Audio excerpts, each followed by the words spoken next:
गगन અને રોશની બી હળી ઉઠ્યું ગુજરાતના કેન્દ્ર સ્થાને પોતાની ગાડી પ્રસ્થાપિત કરી રહ્યા છે ત્યારે સમસ્ત ખાવા સમાજ અને ભારતીય જનતા પાર્ટીના તમામ કાર્યકર્તાઓ હર્ષ અને ઉલ્લાસથી ફરી એકવાર દિવાળી મનાવી છે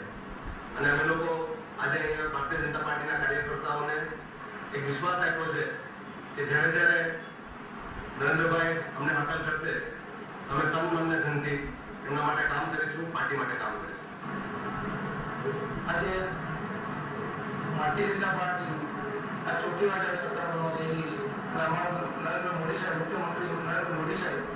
જ્યારે આ શપથવિધિ લીધી છે આવતા 5 વર્ષ માટે જે સરકાર બનાવવા જઈ રહ્યા છે એની ખુશીમાં સમસ્ત માછીમાર સમાજ અને ભાજપ પરિવારના તમામે આજે વેરાવળમાં દાહોદ ચોક ઉપર આતિશબાજી કરી છે અને આખા વેરાવળની અંદર